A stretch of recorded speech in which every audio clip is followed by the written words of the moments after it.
സർവത്ര ഗോവിന്ദനാമ സങ്കീർത്തനം. ഗോവിന്ദ ഗോവിന്ദ. ശ്രീമദ് ഭാഗവതം പ്രഥമസ്കന്ധം പഞ്ചമാധ്യായത്തിലെ പ്രമേയം വ്യാസ നാരദ സംവാദമാണ്. രണ്ട് മഹർഷിമാർ തമ്മിലുള്ള സംസാരം.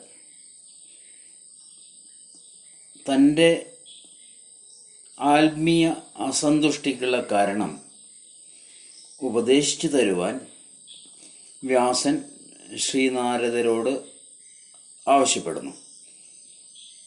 ആ ദേവർഷി വ്യാസഭഗവാനെ ഉപദേശിക്കുന്നു. അതാണ് ഈ അധ്യായത്തിലെ പ്രമേയം. വ്യാസൻ ഭാഗവതം രചിക്കാനുള്ള കാരണവും അതുതന്നെയാണ്. ദ്വാപരയുഗത്തിൽ വാസവി എന്ന സത്യവതിയിൽ പരാശര മഹർഷിക്കുണ്ടായ പുത്രനാണ് വ്യാസൻ. പേര് കൃഷ്ണദ്വൈവായനൻ എന്നായിരുന്നു. കൂട്ടിക്കുഴഞ്ഞു കിടന്നിരുന്ന വേദത്തെ നാലായി ക്രോഡീകരിച്ച് അല്ലെങ്കിൽ വ്യസിച്ച് വച്ചതുകൊണ്ടാണ് അദ്ദേഹത്തിന് വ്യാസൻ എന്ന പേര് കിട്ടിയത്. വ്യാസൻ ധാരാളം രചനകൾ നടത്തി. മഹാഭാരതം എഴുതി, അതുപോലെയുള്ള പുരാണങ്ങൾ എഴുതി. മഹാഭാരത ഇതിഹാസമാണ്. പുരാണങ്ങൾ എഴുതി, ബ്രഹ്മസൂത്രം, ഉപനിഷത്തുകൾ, അങ്ങനെ പലതും. ഈ ഇതിഹാസ പുരാണങ്ങൾ മുഴുവൻ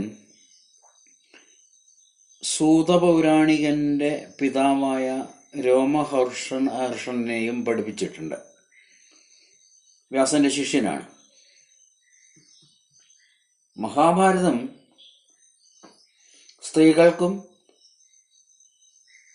സാധാരണ ജനങ്ങൾക്ക് മനസ്സിലാക്കാൻ വേണ്ടിയുള്ള കഥയായിട്ടാണ് എഴുതിയിട്ടുള്ളത്. ഇതൊക്കെ ചെയ്തിട്ടും വ്യാസന്റെ മനസ്സിന് സുഖവും ശാന്തിയും തോന്നിയില്ല. എന്തോ ചില കുറവുകൾ, അങ്ങനെ ഒരു തോന്നൽ. ആ സമയത്താണ് നാരദ മഹർഷി അവിടെ എത്തിച്ചേരുന്നത്. തൻ്റെ സമാധാനക്കുറവ് അദ്ദേഹം നാരദരെ അറിയിച്ചു. നാരദർ ആലോചിച്ചു. വ്യാസന്റെ കൃതികൾ എല്ലാം ധാരാളം അറിവ് പകർന്നു തരുന്നവയാണ്, ജ്ഞാനസംബന്ധികളാണ്. എന്നാൽ അവയിൽ ഭക്തിക്ക് സ്ഥാനം കുറവാണ്. ഭഗവാന്റെ മഹിമാവിസ്താരം തീരെയില്ല. ശ്രീഹരിയുടെ പ്രഭാവത്തെ പൂർണ്ണമായിട്ട് എടുത്തു കാണിച്ചിട്ടില്ല. രജോ ഗുണപ്രധാനികൾക്ക് അത്തരത്തിലുള്ള കൃതികൾ ഇഷ്ടമാകും. എന്നാൽ ഭക്തിയില്ലാത്ത വാക്കുകളും പ്രയോഗങ്ങളും ശ്രീഹരിക്ക് ഇഷ്ടമാകുകയില്ല. അതാണ് അദ്ദേഹത്തിൻ്റെ അശാന്തിക്ക് കാരണം എന്ന് നാരദർ പറഞ്ഞു. ഭക്തന്മാരായിട്ടുള്ള സംസർഗവും ഹരികഥാശ്രവണവുമാണ് ദാസീപുത്രനായ തന്നെ നാരദനാക്കി തീർത്തത് എന്നും അദ്ദേഹം പറഞ്ഞു. തൻ്റെ പൂർവജന്മ കഥയും പറഞ്ഞു കൊടുത്തു. അവിടെ ഒരു ചാതുർമാസ്യം നടക്കുകയാണ് ഒരു ശ്രേഷ്ഠനായ ബ്രാഹ്മണന്റെ ഗൃഹത്തിൽ. ചാതുർമാസ്യം 4 മാസത്തെ വ്രതം നമ്മൾ രാമായണത്തിൽ കണ്ടിട്ടുണ്ട്. സന്തോഷത്തോട് കിഷ്കിന്ധാപുരി തന്നിലിരുന്നാൻ സുഗ്രീവാദികൾ ഇന്ദ്രോപമനാകിയ രാമനും ഉടനിളയവനോടെ ചെന്നു പുകുന്തൻ വന്നീടിയ വർഷങ്ങളിൽ മാല്യവതശിഖരേ വടിവാർന്ന ഗുഹായം സന്താപാകുലമാനസനായേ ചാതുർമാസ്യമിരുന്നാനവിടെ.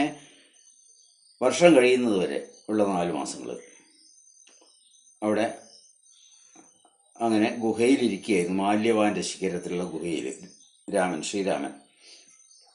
അതുപോലെ ഇവിടെ 4 മാസം ഒരു ബ്രാഹ്മണ ഗൃഹത്തിൽ ഈ ചാതുർമാസ്യം അനുഷ്ഠിക്കാൻ ചിലർ എത്തിച്ചേർന്നു, ചില ബ്രാഹ്മണര്. അവിടെ ദാസീവൃത്തിയിൽ ഏർപ്പെട്ടിരുന്നതായിരുന്നു നാരദരുടെ അമ്മ.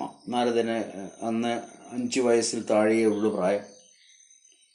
എന്നാലും ഈ ബ്രാഹ്മണരെ പരിചരിക്കാനായി അയാളെ ഈ കുട്ടിയെ നിയോഗിച്ചു. ഈ 4 മാസം നാരദര് അവരെ വേണ്ട വിധത്തിൽ പരിചരിച്ചു. അവരുടെ ഭജന ഗാനങ്ങളും സങ്കീർത്തനങ്ങളും എല്ലാം കേട്ട് പഠിച്ചു. അവർ കഴിച്ചതിൽ ബാക്കിയായിട്ടുള്ള ഭക്ഷണം ആണ് അദ്ദേഹം കഴിച്ചത്. അങ്ങനെ 4 മാസം അവരെ പരിചരിച്ച് ശുശ്രൂഷിച്ച് കാലം കഴിച്ചു. അവർക്ക് നാരദനിൽ ഏറെ വാത്സല്യം ജനിച്ചു.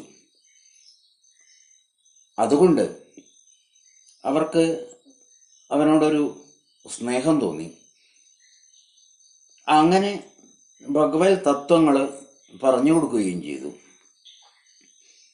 ഈ ശരീരം അല്ല ആത്മാവ്. ശരീരത്തിലുള്ള ആത്മാവ് പരമാത്മാവിൻ്റെ പ്രതിബിംബം മാത്രമാണ്.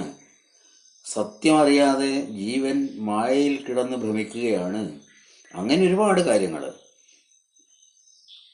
അതൊക്കെ കേട്ട് കഴിഞ്ഞപ്പോൾ തന്നിലുള്ള തമോ രജോ ഗുണങ്ങൾ, താമസഗുണവും രാജസഗുണവും നിശേഷം ഇല്ലാതായി തീർന്നു.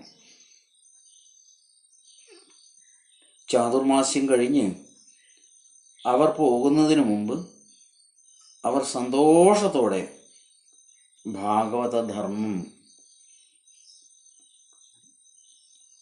ആ ബാലന് ഉപദേശിച്ചു കൊടുത്തു. അവർ പറഞ്ഞു, നീ എന്ത് ചെയ്യുന്നുവോ, എന്ത് ഭക്ഷിക്കുന്നുവോ, എന്ത് യജ്ഞം നടത്തുന്നുവോ, എന്ത് ദാനം ചെയ്യുന്നുവോ, എന്ത് വ്രതമാചരിക്കുന്നുവോ അതെല്ലാം ഭഗവാനായിട്ട് സമർപ്പിക്കുക.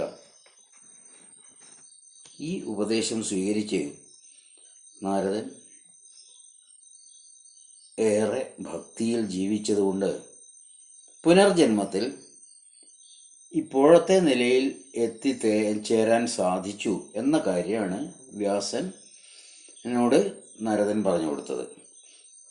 അതുകൊണ്ട് ഭക്തി രസാമൃതം ധാരാളമുള്ള ഗ്രന്ഥം രചിച്ചാൽ അങ്ങയ്ക്കും ശാന്തി ലഭിക്കും എന്ന് നാരദൻ ഉപദേശിച്ചു.